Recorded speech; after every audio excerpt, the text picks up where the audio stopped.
Good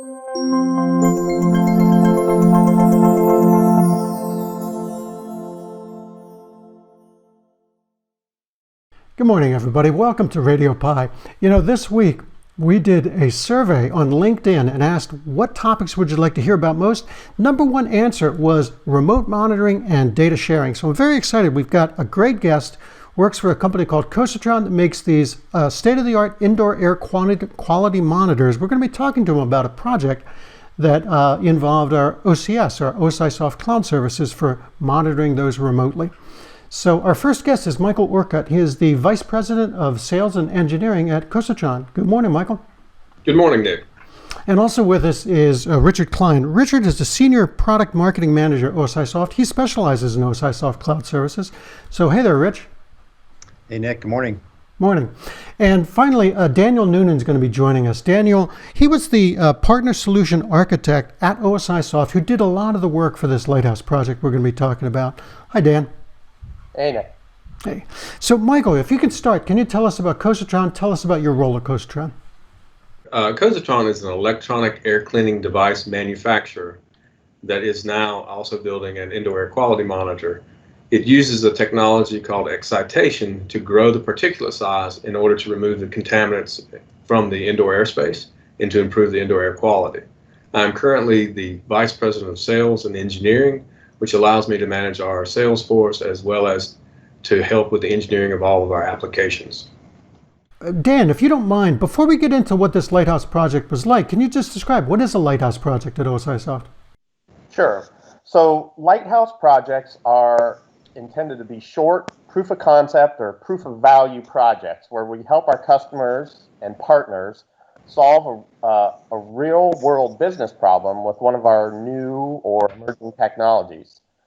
So when we start a Lighthouse project, we work together with customers and partners, and we define a use case and make sure we have a good match between our new technology and the scenario.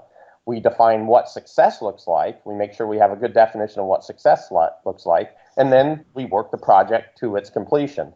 So our customers and partners get the benefit of getting experience with a new product, getting an assist from engineering, if you will, during the course of the project.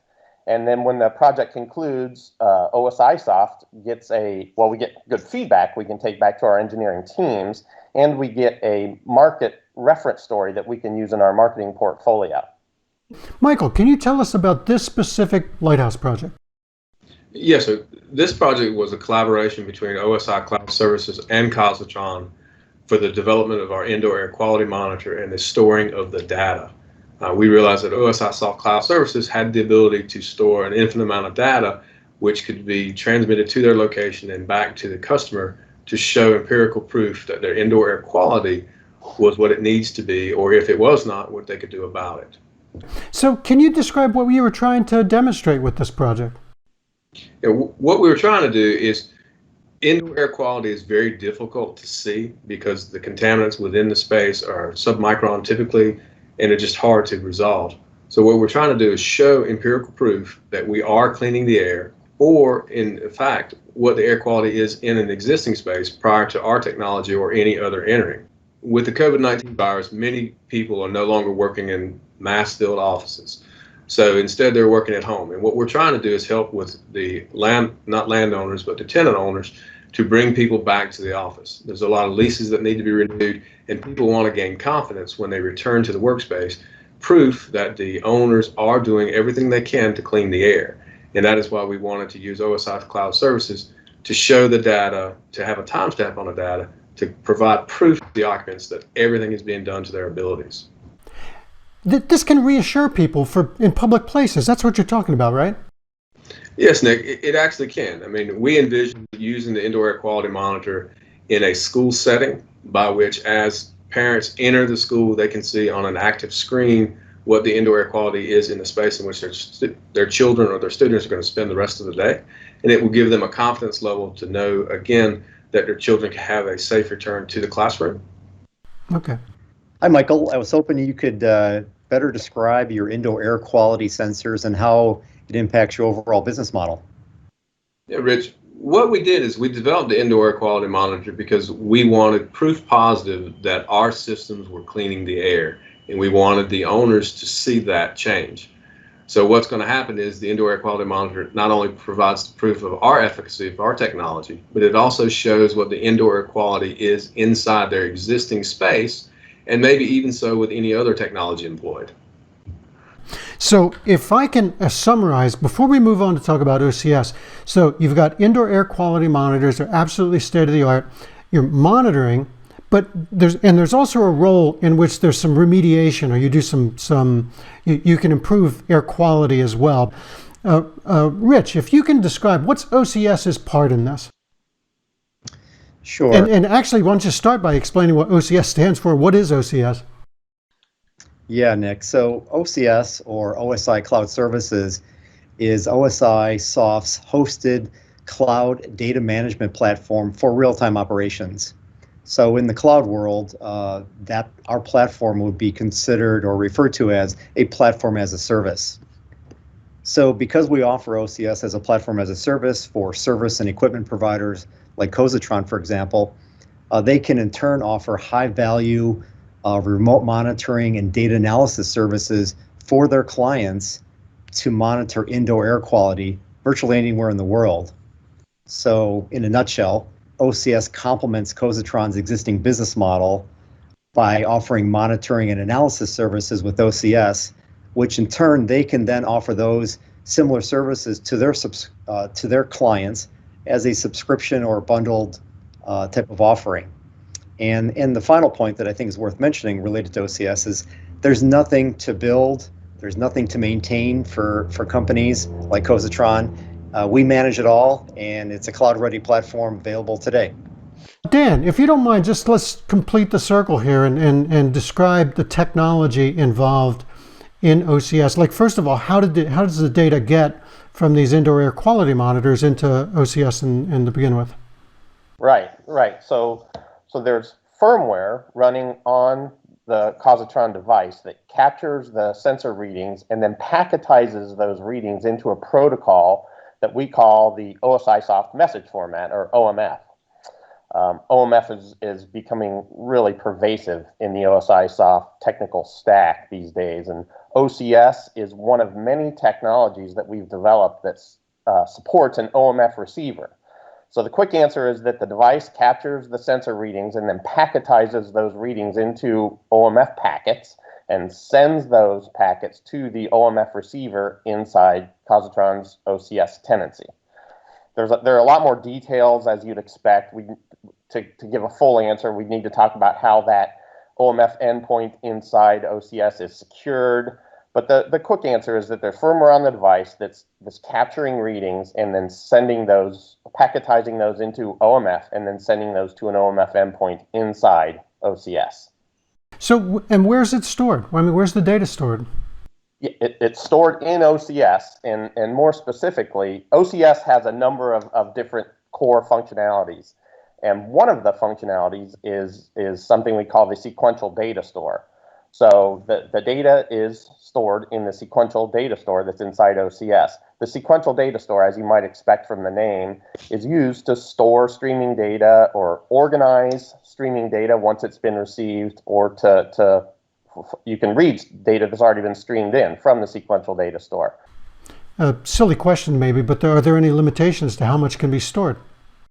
So OCS is a fully native cloud implementation, and it will scale to be able to store whatever data is streaming in. Hey, Dan, I wanted to ask you, I know initially in the project there was talk about using third-party tools and also in leveraging our REST API, but I was wondering, did anyone leverage the visual trending capability of OCS? Right. So when we were sitting down with Kosotron folks during the project initiation, and we were mapping out what success looks like for the project, we thought we would have to have an external tool use the REST API that OCS provides and read the Kosotron data out of OCS and then present it visually, based on the whatever the external tool provides. We thought we'd have to use an external tool to provide that slice and dice visualization functionality. But when we got into the middle of the project, we found that the internal visual trending tools that are already there, that are provided by OCS, were just a much better fit. They solved the use case that Kosotron wanted to have solved. So we switched away from using the REST API and providing the data to an external tool and just using those internal tools, the visual trending tools that are already there within OCS. That's great. Well, if I can follow that up, then Michael, what was that like for you? Did you find the tools, the graphical tools in OCS suitable for your project? We did. The graphical tools that they provided allowed us to see trending. As an example, we could see the loading in an elevator lobby at specific times of the day. And in some cases, maybe the trending in a graphical representation would be less appropriate, as before I said that we'd like to see this on a monitor in a school. Well, monitoring at that level, people want to see, maybe a smiley face showing that your indoor air quality is good, or maybe a frown likewise to show that it's bad, so that they can quickly see what the indoor air quality is inside the space. So OSIsoft Cloud Services allowed us to have both formats, with the ability to have both formats to fulfill the needs of our customers. So guys, just wanted to add something about this project. With OCS, Michael and Kosotron are now able to provide enhanced monitoring and analysis services to their clients to easily monitor indoor air quality in real time without ever having set foot in a client's building, for example. And for Kosotron, collecting and aggregating this air quality data along with our native visual trending capabilities of OCS allowed these data streams to be monitored in real time, as well as managed and stored historically for deeper analysis, like predictive analytics, for example. Great. Okay. So I know I used the word tool when I was talking about the visual trending feature that's built into OCS, but so everyone's aware, it's a feature. The visual trend is a feature that's built into OCS, and that's the feature that Kosotron ended up using instead of using an external tool to read and present the data. Yeah. Did you try anything else before you decided to use, the OSIsoft technology, OCS, in order to implement this? Well, we looked into other services that were similar, but definitely not the same. Amazon Cloud Services we looked at, but they didn't have the ability for the amount of data storage, nor the B2B approach, nor did they have the ability to timestamp. So OSI Cloud Services, via our chairman, Eric Street's knowledge, was the ideal candidate because he knew of their resources and he knew of their capabilities. And once we collaborated, we knew that we chose the right service. If I can ask, were there any kind of aha moments along this way? Every once in a while we get these just insights. Anything that you had along the way that would be of interest to folks who are going down the same road? Ironically, there were a couple of aha moments. I mean, when we started the development of the process, UL, which is Underwriter Laboratories, had not started a UL 2905, which is the certification of indoor air quality monitors. So what we did during the process is find out how they were measuring and how they were certifying the monitors. So we've added a few features. Likewise, we did not contemplate getting FCC certification, and FCC certification is required to go into critical environments such as hospitals. So as we developed the monitor, we saw via beta testing that we needed to improve it to make it more applicable to all resources and to implement much better. Before we finish, we always like to have a quick lightning round. What's the oddest thing you've ever seen come across your desk when you're working on projects like this? Well, funny enough, one day we received a call from a customer stating that the equipment was not working. So we wanted to find out, we wanted to resolve the issue. So we went to their site and found out the equipment was not even installed. That's the oddest thing that's ever occurred. Okay. You're working with data all the time. What's the coolest code or the coolest calculation you've ever done? Well, for me, I'd go back to a calculation I did in physics. I have a physics degree, and it was quantum mechanics. And I write small, and it turned a paper on its edge, horizontal orientation, filled the entire sheet just trying to solve one equation. For me, that's a memory I'll always hold.